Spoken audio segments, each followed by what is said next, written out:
Good morning, everyone, and welcome to Imagine Visions for a Better World. Today, we are pleased to have with us Dr. Khalida Azhigulova, and she is a well-known activist for human rights here in Kazakhstan, but she's also associate professor at the Eurasian Technological University. She's a co-chair for the research committee of the British Kazakh Society and a member of the Young School Council under the Ministry of Education here in Kazakhstan. So she is very active person here in Kazakhstan, as well as very well-known person. So thank you, Khalida, very much for your time. Thank you. Hello, everyone. So, Khalida, you're also the national coordinator of the Street Law Project on the legal education and protection of children from violence here in Kazakhstan. And could you tell us a bit more about this project and what is its main impact? Yes, indeed. You know, this project, Street Law Kazakhstan, it is a quite well-known project here in Kazakhstan. It started back in 1998. And before that, you know, it was based on the international human rights educational program, Street Law, which started back in 1972 in Washington, D.C. And the idea is to teach children, school children, about their rights, their human rights, and also about their obligations to respect the human rights of other people, and in particular the right to dignity, right to life, right to safety, protection from violence, bullying, and so on. And the reason why I restarted this project again back in 2018, it was my response and response of my fellow colleagues, lawyers, to the increase in violence against children in Kazakhstan. And we realized that unfortunately, currently at schools, children are not taught about their human rights. So they're taught only the classical academic subjects. And of course, they're also quite important. But I believe that in our country, if you want to live under the rule of law, it is important that all people know about their rights and their obligations. And if we teach children from an early age about their rights, where to seek protection, when children know how to protect themselves, where to seek help if unfortunately they may become victims of crimes, you know, they would not be afraid. And so we started this project and we saw very positive results even after 1 year of teaching it. We trained 25 student lawyers from 4 leading universities in Almaty, including the Almaty Management University.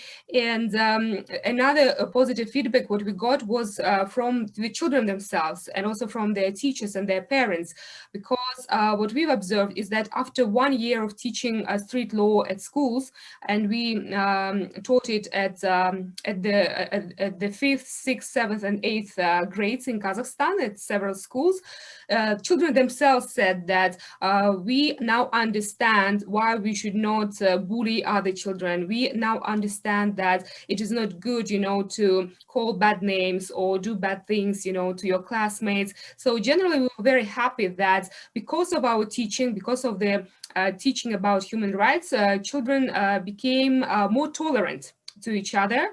They became more tolerant to children who look different, who may have any special needs, you know. And I believe if this teaching could be replicated and could be scaled over all country, you know, this would really help our country to deal with many problems of crimes and violence in society in the long term. So, and now we are continuing this project in the online mode, because right now we do not go physically to the classroom, but we have adapted our classes, our lessons to an online teaching mode. And also right now, with the assistance of our colleagues from the International Financial Center of Astana, we develop autonomous online classes, online lessons, which will be available in Russian and English for all children in Kazakhstan. Our colleagues from the International Financial Center of Astana, we develop autonomous online classes, online lessons, which will be available in Russian and English for all children in Kazakhstan. Really a good project, and here in Kazakhstan is widespread actually in society. And Khalida, you recently published a book chapter for the Oxford Handbook of International Refugee Law about refugee protection in Central Asia. And could you tell us briefly what is the matter in this regard, and what is the main challenge and what needs to be done in order to solve it? In 2009, I started working for the United Nations High Commissioner for Refugees in Central Asia, and my role was to protect the rights of refugees and help refugees get asylum in Central Asian states. And at that time already, I saw that there was certain barriers, certain difficulties which asylum seekers faced. And after 6 years of working in this area, I decided to research this field as a researcher, as a scientist, and that's when I started my PhD in refugee law in Central Asia. And I would like to note that the reason why I decided to do this research was that on the one hand, we have quite progressive legislation, which is compliant with all minimum international standards. Kazakhstan and other Central Asian states, except Uzbekistan, are parties to the 1951 Geneva Convention relating to the status of refugees. So it means that on paper, everything looks very positive, and we believe that there should be no problems, but unfortunately some concerns arise. And what I did was that I researched the system of asylum in Central Asia starting from 1992 until 2018. So basically I managed to cover 30 years of independence of our region. And what's important and interesting about our region is that it's, on the one hand, is the area which lies in transition of migration routes. So, for example, there are refugees who originate in other countries like Afghanistan or China. They come to Central Asia. Also, we have refugees from Syria, Ukraine. They come to Central Asia, but then they may move forward, you know, to other countries. And then, on the other hand, we also have refugees who originate within Central Asia, because we all remember about the civil war in Tajikistan back in 1992. We remember about the Andijan events in 2005, when refugees from Uzbekistan had to flee to Kyrgyzstan. And then 5 years later, in 2010, we had quite a serious conflict in the south of Kyrgyzstan, when in its turn refugees from Kyrgyzstan had to flee and seek temporary asylum in Uzbekistan. So I believe it's very interesting, you know, to explore which factors contribute on the one hand to the emergence of such situations of refugeehood, what our authorities could do to prevent such situations from emergence. And then what else I researched was the factors that contributed to provision of more favorable asylum or to more generous asylum to refugees and asylum seekers, and which factors actually prevented, you know, the authorities to grant asylum to refugees from particular countries. And I was glad that my research, it was noticed by other colleagues who work in this area from other countries, and they invited me to author a chapter for the Oxford Handbook of International Refugee Law. I would like to note that at the moment, this is the most updated volume of all recent research in this area. It's a global research, and I was happy that I managed to introduce research on Central Asia, and I'm happy that scholars all over the world and the public in general would be able to read more about the situation of refugees in Central Asia. Okay, that's great. And concluding, I have a last question. So what are the idea is we want to foster the recognition of human rights in Central Asia.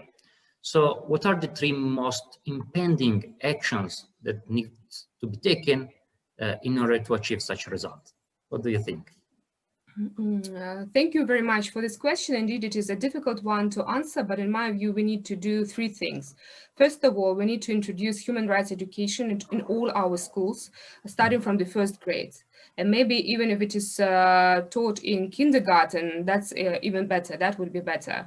Why? Because children, they are perceptive, you know, they learn new things very quickly. And if they learn good things, important things about laws, their human rights, they will remember these important things and values for the rest of their lives. And why it is important to teach law is because all laws, basically, they are based on the international human values.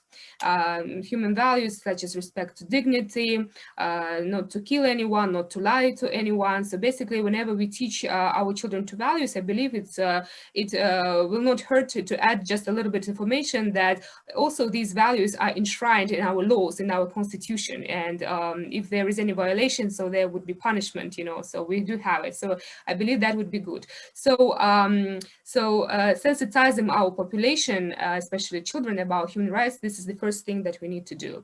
The second thing what we need to do is, of course, the law reform, the reform of the law enforcement agencies. I would say the reform of our police, the reform of our prosecutors general office, the reform of our judiciary, because at the moment, unfortunately, we see that human rights are not maybe fully observed by our law enforcement agencies, and we need to change, you know, for example, our police forces from being, I would say, like a punitive body to being a service body, you know. So the police should serve, should protect the public, should help those who have suffered injustice, who suffered some violation of their rights.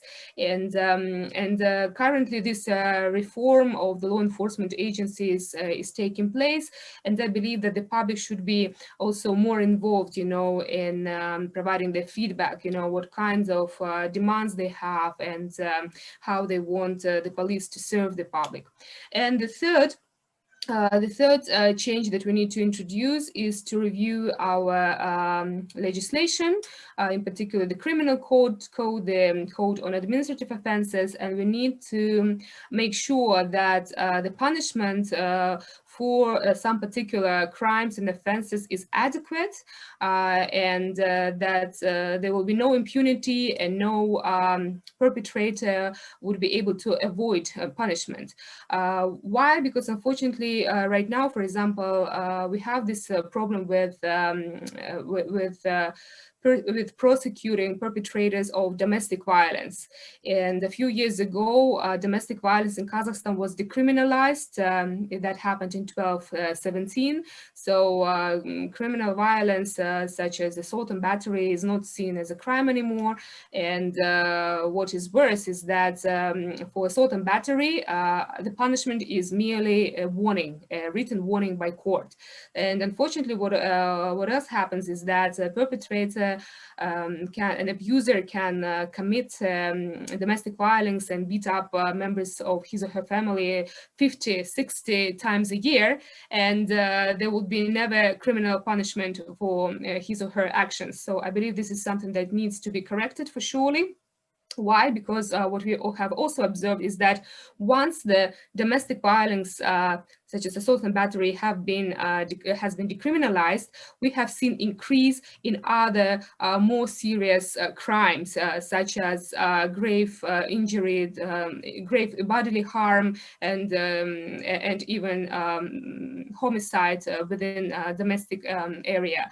So, and that's actually what the science tells us, and I believe that it's very important for our legislators to make sure that whenever they adopt any law, to be informed by the recent research, to talk to scientists, to talk to researchers who explore this area. And I believe that this would help to make sure that our laws are fair to everyone and inclusive of everyone in our society. Thank you very much, Khalida, for your thought-provoking considerations. And yes, we are looking forward to see whether it will be possible to reform the system according to the suggestion and recommendation that you provided us today. So thank you very much, everyone. We have finished our interview today, and I wish you a lovely day. Goodbye. Bye-bye.